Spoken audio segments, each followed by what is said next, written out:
Pastor Nicky Campbell.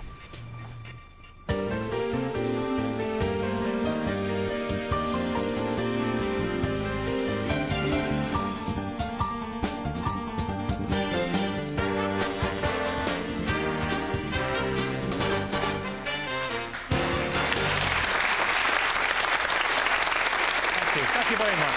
Good morning. Welcome to the Big Questions. I'm Nicky Campbell. Wednesday is the 400th anniversary of the publication of the King James Bible, perhaps the most influential book of all time. So this morning we're asking just one very big question. Is the Bible still relevant today? We're in Greater Manchester with a lively audience here at Bury Grammar School Boys, which includes some familiar faces who've previously graced our panel. And seated comfortably on our panel, we have a terrific lineup for you this morning. We have got for you the evolutionary biologist Professor Richard Dawkins, the former Bishop of Rochester, the Right Reverend Michael Nazir Ali, from LEZ Garden Synagogue, Rabbi Laura Jana Klausner, and the Bible scholar and television presenter Francesca Stavrakopoulou.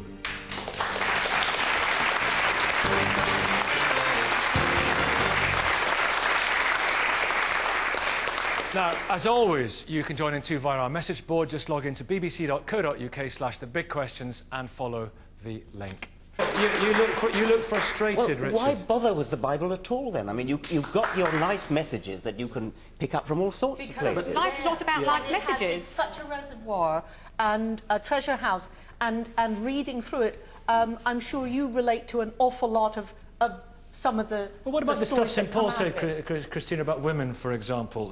I'm cherry-picking again, aren't I? You're to the right person. Submit to your husband as the Lord. It's a shame for women to speak in church. And it is, again, if necessarily... I have to tell you, you have to filter the good stuff out, don't you? No, you don't have to filter the good stuff out. What you have to say is, who was St. Paul? What was his overriding message? What did he want to do? And he wanted nothing and no one to get in the way of people to have an encounter with the living Christ.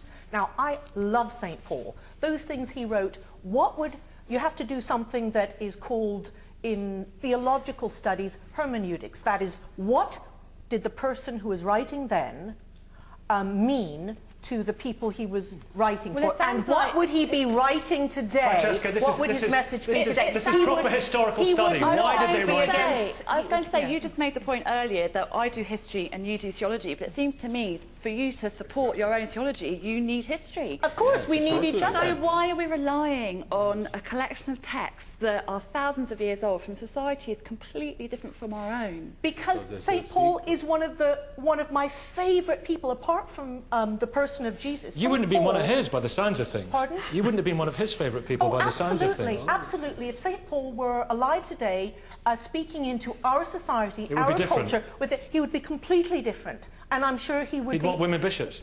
Absolutely, but that's the least of it. That's Chris, the would least he want women bishops? What he would want, what he would want is a restored relationship, joking aside about women bishops, which are between men and women, and he would want justice and he would want respect. Dr. Les Henry, what I think is really interesting about what's happened so far in the programme is, if we just take a step back and think about it, everything we're discussing is mediated through human beings. We don't know how we got here. Science can't tell us how we got here. So the Christians will say it was by fiat through God. Scientists will say evolutionary processes, Big Bang, whatever. That's the one question we can never answer.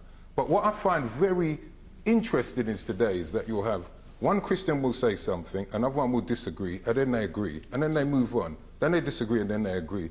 And I find it interesting you use hermeneutics, and you spoke about St. Paul more or less justifying what he did, because the ends justifies the means. I think that's the bit you left out, but that was sort of where you were going.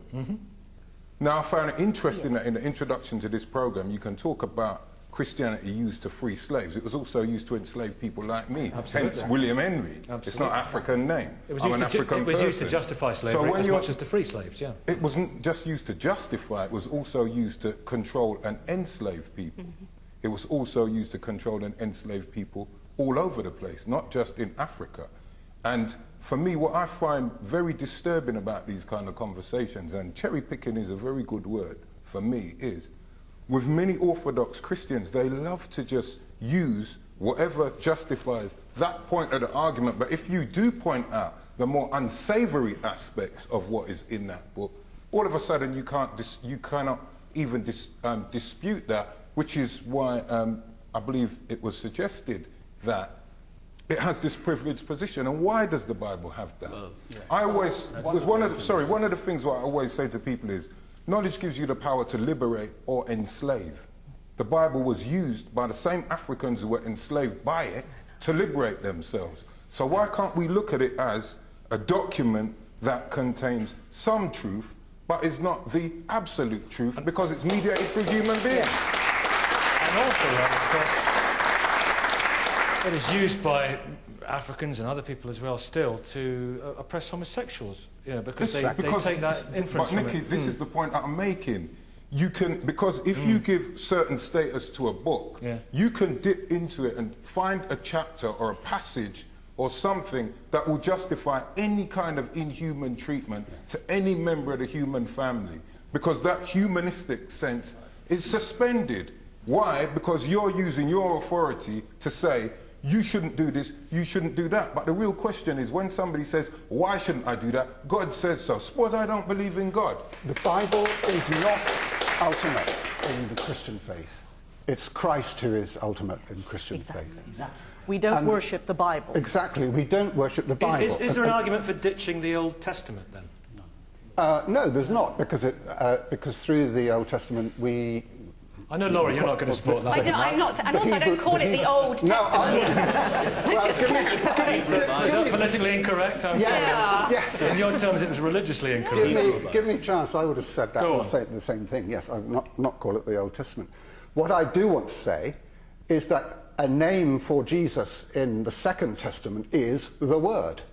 Jesus Christ is God the Word. That's the revelation of God. It is the Word made flesh. Now, what the Bible is, it's the Word made text. Now, this constant conflation of the revelation of God in Christ with the book about all that inevitably raises the Bible to an ultimacy on which it cannot deliver.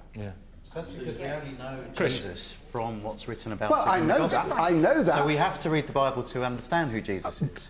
And really? We need the Old Testament in order to make sense of Jesus' claims about himself. But I'm not denying any of that. That's the only reason. What about the other positive aspect of it? And Melvin Bragg, if I come back to Richard, and you can all comment on this, and I'd love to hear your thoughts on this too, Bishop Michael. Melvin Bragg was arguing this position recently, that some of the great civil rights movements, well, Martin Luther King's speech was so wonderfully biblical in essence and in delivery, and also overthrowing King Charles as well, the Puritans. Many of the progressive movements and much of the progressive politics has found its seedbed in the Bible. Melvin Bragg makes excellent points along those lines, and it's perfectly true, of course, that much of the rhetoric of the political movements that one would wish to support comes from the Bible, because the Bible is the source of so much of our imagery, so much of our metaphors, so much of our literature. That's not at all surprising. You can find good quotations in the Bible to support the point of view that you want to adopt, and of course you can find the exact opposite. So why not bypass the Bible altogether as a source of authority, and simply say, as Shakespeare said, as Milton said, as anybody you like, you quote anybody in literature you like, and as Isaiah said, or as Jesus said, you can get quotations from literature all over the place to bolster the point of view that you want to make. That's what Martin Luther King did, and many other people have done from the Bible. You can get it from Shakespeare, you can get it from Milton, as I say, you can get it from Aldous Huxley, you can get it from all sorts of people, Dickens. The Bible should not be given the privileged status. We shouldn't be discussing here, is the Bible relevant today? We should be discussing, is literature generally relevant? Absolutely. Bishop Michael. Yes, I think literature is relevant, but I'm afraid Professor Dawkins thinks that it is just of aesthetic relevance, whereas in fact literature has moral and spiritual relevance. Christopher Hitchens makes the point. Let me finish. Just make this important, because he says there's as much truth as there is in the Bible as there is in Tolstoy and Shakespeare, which but was where did Tolstoy get his truth from? I mean, Tolstoy, where did he... But the point, I think the central question that I think Professor Dawkins has actually asked is why should the Bible or the Judeo-Christian tradition have preeminence? And the reason for it is that the moral criterion by which we have become decent people has come from the Bible. It has come from the Decalogue. It has come from the Decalogue. It has come from the Sermon on the Mount. It has come from the moral and spiritual teachings of Judaism and Christianity. And that, just a minute, and that moral criterion is then also used to critique the Bible. I mean, this is the great thing about the Bible. The writing prophets manifest that very clearly, that there is a principle of self-criticism in the Bible itself. This is why it has the capacity to liberate people. That is why Martin Luther King and others are using the Bible and not Shakespeare. I would be very interested to see a civil rights movement come out of Shakespeare. I think that, Nicky, again, even if you go and do some research on Dr. Martin Luther King, he didn't only use the Bible, he used other forms of inspiration. And one of the things what he did was, he opened up a dictionary in one of his sermons, and he read all of the things about white so virtuous, beautiful and good. And then he read all the things about black, white was so demonic, despised and whatever. And then he said, I am black and I'm proud because politically I know what that means. So let's not even distort Reverend Martin Luther King's message, because I think that what is interesting for me, you mentioned decent, so then you're going to have some kind of oppositional indecent. But who determines who is decent and who is indecent? Dawkins used the term. Because under any kind of proselytizing campaign, you will go up against what you consider to be indecent. This could be people who are living naturally off the land, they ain't troubling anybody. Listen, sir, but because just a second, can I finish? I allowed you to. He's a bishop. Just because I don't Taking really, rather you're what you are, I am what I am. We've got children, aren't we? We've got a voice. So to me, when somebody says, oh, I don't like the way they do things, it's unchristian, that rings serious alarm bells in my head, because I want to know, what does it mean to be Christian? Because is Christian decency what is happening right now in Libya, Afghanistan? A lot of these countries who forward and front these campaigns say they're doing it because of God and we're spreading civilization. I can only speak for myself when I listen to the discussion now and I think about the memoriality that comes to me from the Bible. What just happened now, the phrase that goes through my head is that we are all created in God's image. And that fundamental driving point for my view on justice and how we treat each other of whatever sexuality and whatever gender drives me, and I derive that from the Bible. Guy.